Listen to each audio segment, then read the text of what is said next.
بسم اللہ الرحمن الرحیم۔ السلام علیکم معزز اسلامک ڈریم سٹوریز کے ناظرین، آج جو ہم آپ کو بتانے جا رہے ہیں وہ ایک ایسی حقیقت ہے جسے سن کر آپ کا دل بے پناہ خوش ہوگا اور آپ حیران و پریشان رہ جائیں گے کہ جس ولی کو اللہ پاک نے اتنا کچھ عطا کیا تو ان کی عاجزی اور نیاز مندی کیا تھی۔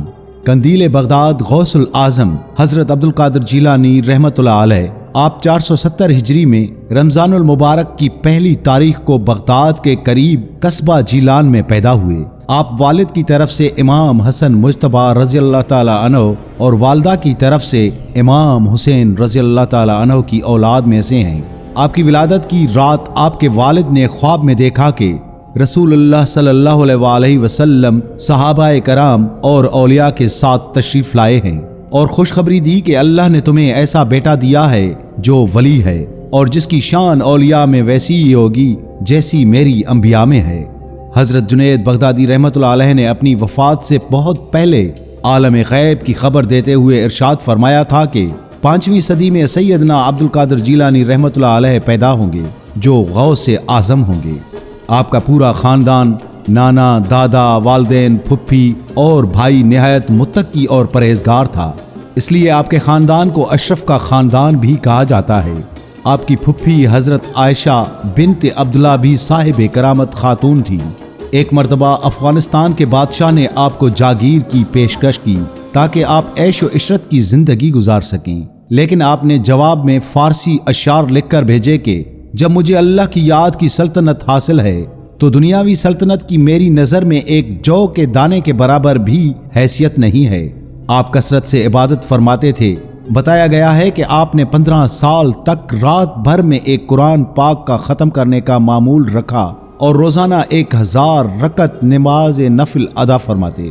ایک بار جب نفس نے سستی دکھائی تو آپ نے اسی وقت ایک قدم پر کھڑے ہو کر پورا قرآن مکمل کر دیا۔ اتنے بڑے مقام کے باوجود آپ میں خوف خدا بہت زیادہ تھا۔ آپ کو حرم کعبہ میں کنکریوں پر سر رکھ کر یہ دعا مانگتے دیکھا گیا کہ اے رب مجھے بخش دے، اور اگر میں سزا کا حقدار ہوں تو قیامت کے دن مجھے اندھا اٹھانا تاکہ میں نیک لوگوں کے سامنے شرمندہ نہ ہوں۔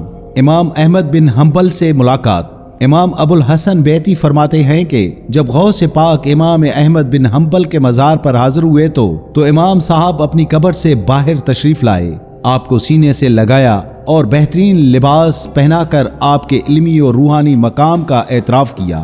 ولایت کا راستہ آرام سے نہیں بلکہ نفس کو مارنے اور راتوں کی عبادت سے ملتا ہے۔ جب نفس سستی کرے تو اسے اللہ کی یاد کی سختی سے لگام ڈالو۔ بندگی یہ نہیں کہ اپنی نیکیوں پر ناز کیا جائے، بلکہ بندگی یہ ہے کہ سب کچھ کر کے بھی اللہ کے حضور عاجزی سے بخشش کی دعا مانگی جائے۔ پاکیزہ خاندان اور حلال رزق وہ بنیاد ہے جس پر ولایت کی عمارت کھڑی ہوتی ہے۔ اپنے گھروں کو ذکر الہی سے منور رکھیں۔ خاندانی تربیت اور پاکیزہ رزق۔ غوث اعظم کا پورا خاندان پرہیزگار تھا۔ اسے یہ سبق ملتا ہے کہ اولاد کی روحانی بلندی میں والدین کی نیکی اور حلال رزق کا بہت بڑا کردار ہوتا ہے۔ اگر بنیاد نیک ہو تو نسلیں ولی بنتی ہیں۔ جب بادشاہ نے آپ کو جاگیر اور عیش و عشرت کی پیشکش کی تو آپ نے اسے ٹھکرا دیا۔ یہ ہمیں سکھاتا ہے کہ ایک مومن کا اصل مقصد اللہ کی رضا ہونا چاہیے، نہ کہ دنیاوی مال و دولت اور عہدے پانا۔ آپ کا روزانہ 1000 نفل پڑھنا اور کثرت سے قرآن کی تلاوت کرنا یہ بتاتا ہے کہ اللہ کا قرب آرام سے نہیں بلکہ سخت محنت، راتوں کو جاگنے اور مستقل مزاجی سے حاصل ہوتا ہے۔ جب آپ کے نفس نے عبادت میں سستی دکھائی تو آپ نے اسے سختی سے قابو کیا۔ یہ سبق ہے کہ انسان کو اپنے نفس کی ہر بات نہیں ماننی چاہیے بلکہ اسے اللہ کی اطاعت کا پابند بنانا چاہیے۔ اتنے بڑے مقام یعنی ولایت کے سردار پر ہونے کے باوجود آپ حرم کعبہ میں رو رو کر اللہ سے معافی مانگتے تھے۔ یہ سبق دیتا ہے کہ انسان کتنا ہی بڑا نیک کیوں نہ بن جائے، اسے کبھی غرور نہیں کرنا چاہیے اور ہمیشہ اللہ کے سامنے عاجز رہنا چاہیے۔ آپ کے واقعات سے علم شریعت، طریقت اور حقیقت کی اہمیت واضح ہوتی ہے۔ اس سے یہ سبق ملتا ہے کہ دین کی سمجھ بوجھ حاصل کرنا اور اللہ کے نیک بندوں یعنی اولیاء سے محبت رکھنا ایمان کی مضبوطی کے لیے ضروری ہے۔